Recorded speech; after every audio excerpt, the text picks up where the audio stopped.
याद करते, परंतु आप एक ही पाठ में लगे हुए हैं, आगे भी तो पाठ है। अगर ऐसा ही किया तो अन्य शिक्षा कैसे ग्रहण करेंगे?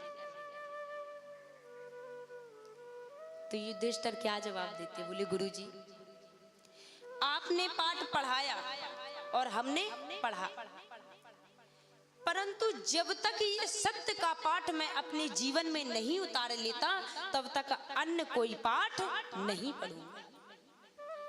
और देखिए, जीवन में जिसके सत्य आ गया, जिसने सत्यता से जीना सीख लिया, उसके लिए कोई अन्य पाठ की आवश्यकता नहीं है।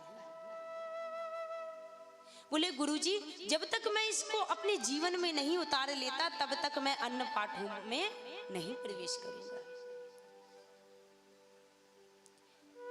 हमें ये बड़ा सरल लगता है सत्य बोलना, लेकिन आप एक दिन भी सत्य नहीं बोल सकते। और सबसे ज्यादा झूठ तो ये मोबाइल बुलवाते हैं महाराज। कॉल आ जाए, कहाँ हो, बस 5 मिनट, क्यों ना 1 घंटा लगना हो। ये सत्य हर किसी के बस में नहीं है इसको धारण करना, ये साधारण नहीं है सत्य। बोले जब स्वर्ग के लिए जब आगमन करने लगे सभी पांडव, तो स्वर्ग के द्वार तक कौन पहुंचा? धर्मराज युधिष्ठिर। क्यों?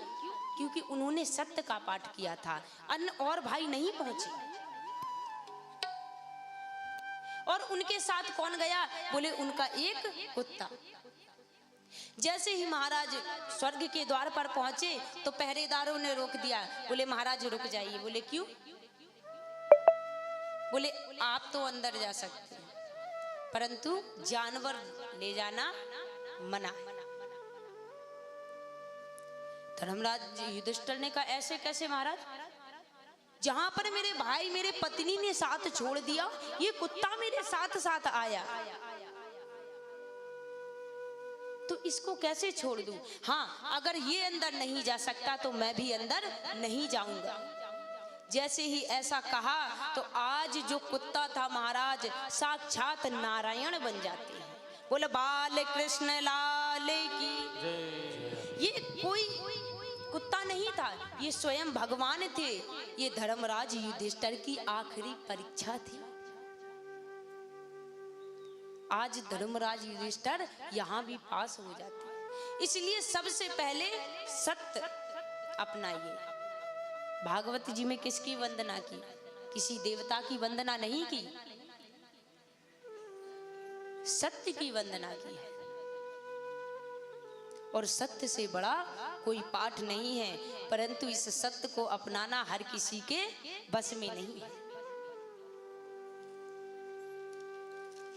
कहते हैं जब युद्ध चरम सीमा में था,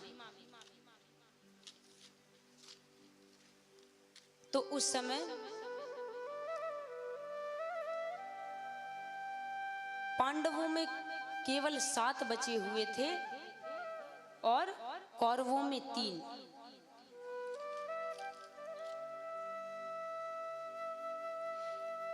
महाराज सभी युद्ध में मारे गए। कौरवों में कौन कौन बचा? बोले कृपाचार्य, अश्वत्थामा, कृतवर्मा।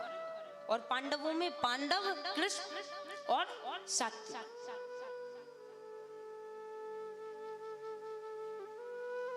जब सभी युद्ध में मारे गए